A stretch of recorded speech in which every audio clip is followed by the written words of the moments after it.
Difficile de séjourner à Kindu sans découvrir les œuvres qui font désormais la beauté de cette ville. Venus participer à l'ordination épiscopale de Monseigneur François Abeli Mouya, les évêques de la RDC ont visité les infrastructures phares du chef-lieu de la province du Maniema. Conduite par Matata Ponyo, sénateur et ancien Premier ministre, la délégation des prélats catholiques a démarré ce tour par la splendide et mythique place Mapon. Ici est érigé un monument à l'image de Matata Ponyo, une initiative de la population de Maniema en signe d'estime envers leurs notables. Les princes de l'église catholique ont admiré cette statue située à quelques mètres de l'Assemblée provinciale. Une manière pour eux d'honorer l'ancien Premier ministre. La géographique qui détermine le développement des nations, c'est plutôt le leadership. Comme celui de Jésus. Voilà. Voilà. C'est ça. Le leadership, c'est ton cheval de bataille. C'est mon cheval de bataille. Oui. Ils ne sont pas les seuls. La population, elle aussi, rejoint le site en vue d'admirer cette œuvre.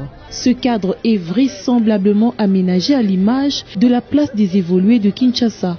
Ici, un écran géant a été placé à l'initiative de Matata Ponyo pour permettre aux habitants environnants de se retrouver pour des grands événements. Cette ronde va ensuite les conduire à l'université Mapan.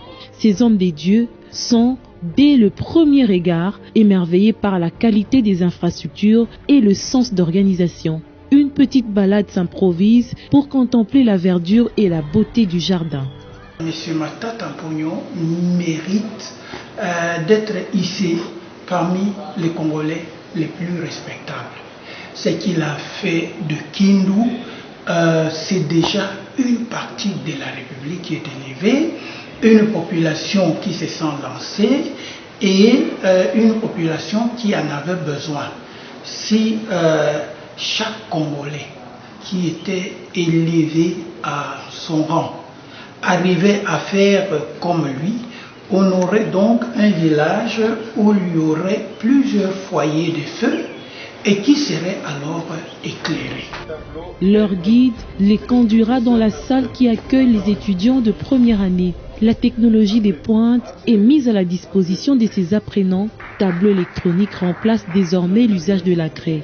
Dans les laboratoires, le matériel de dernière génération épate les hôtes de Matata Ponyo qui ont salué cette initiative. On ne peut pas rester indifférent par rapport à ce qu'on a vu, qui en résumé montre que ce pays peut être développé quand il y a la bonne volonté.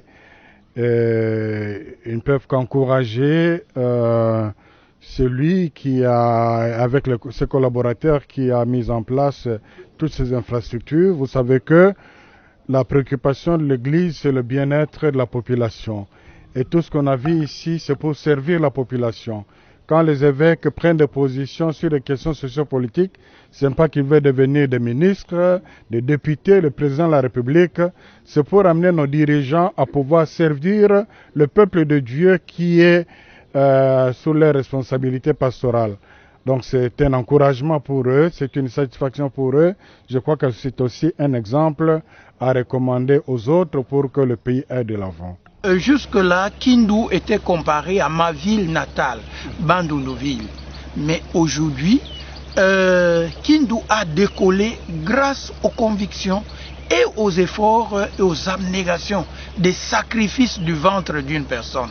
Là où un préfère aller faire de l'argent du Congo une cité d'ambiance, lui a fait une cité économique avec des preuves palpables, des jeunes qui sont aujourd'hui fiers d'être de cette ville parce qu'ils ont étudié dans une école distinguée. Ils sont passés dans une université. Moi, j'étudie en Allemagne, j'ai vu ce que nous avons ici à Kindu. Donc, en fait, c'est une copie conforme de la prétention allemande d'être une ville, un pays d'excellence. Et c'est ça que M. Matata a transposé ici. Il faut féliciter M. Matata. Il faut avoir le courage de parler du bien de lui et le respecter. Il doit être respecté parce qu'il est capable de faire abnégation. Tuer le plaisir du ventre, c'est un grand sacrifice. Parce que tout le monde aime manger et boire. c'est le sacrifice qui tue le plus au monde. Dans des pays où l'on ne veut pas se développer, on développe les ventres. Lors d'un échange entre étudiants et évêques, la notion de bonne gouvernance se glisse. Une manière pour les prélats catholiques d'inciter les étudiants à suivre l'exemple du professeur Matata Pogno. Si vous lui embattez bien les femmes, en fait de temps, le Congo peut ressembler à quelque chose. Il est vérité intellectuellement en vous, mais il tient beaucoup compte sur une bonne gouvernance. Malgré la science que vous faites, il faut bien la gérer. Il tient beaucoup sur le leadership des Congolais que vous êtes. Et nous pensons que nous pouvons espérer que ce que vous puisez ici fera que le Congo ressemblera à quelque chose quand vous serez dans le travail.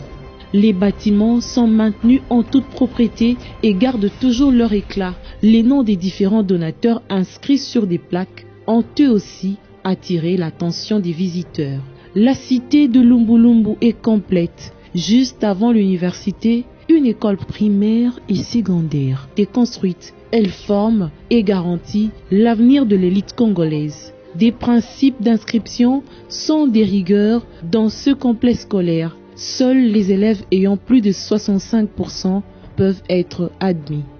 La notion de la gratuité était déjà mise en application avant que l'État congolais ne l'impose. Nous avons 90 élèves en première année.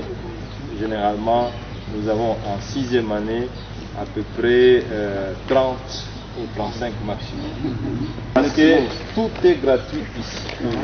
Non seulement le Minerval, mais on donne les pilotes, les chemises, les chaussettes, les cinglés, la sacoche, les livres, on donne tout est gratuit. Et à midi, il y a un repas chaud. À midi, il y a un repas chaud. Oui, tout est gratuit. Il y a de quoi susciter l'enthousiasme des visiteurs. C'est une œuvre, je dirais d'abord de charité, parce que quand les élèves peuvent étudier sans... La gratuité était déjà d'application avant la politique de la gratuité.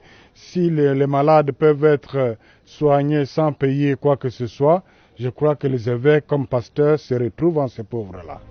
Matata Pogno a voulu garder intacts les souvenirs de sa petite enfance. La case de ses parents est restée comme un monument dans l'enclos de l'école. Voilà le type de maison dans lequel j'ai grandi et je suis né. Et j'ai laissé, on a cassé toutes les maisons en paille qui étaient, mais au moins celle-là on l'a gardée comme musée pour montrer d'où je viens. C'est pareil. Il y a des chambres là-dedans. Bon, je ne sais pas, Monseigneur, parce que ces chambres, moi, quand j'ai vécu, je n'avais pas de salon.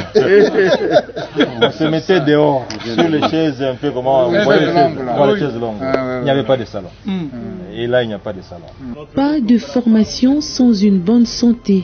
Le centre de santé Lumbu, l'un des meilleurs du pays, doté d'un personnel qualifié et des matériels de dernière génération, il comprend en son sein des laboratoires bien équipés, un scanner. Ici, les consultations et la prise en charge sont assurées gratuitement aux nécessiteux. Cette visite s'est achevée par la cité du fleuve aux abords du majestueux fleuve Congo où des logements ont été construits pour les professeurs. Grâce à ces initiatives de l'ancien Premier ministre Matata Pogno, Kindu revêt désormais l'image d'une ville moderne.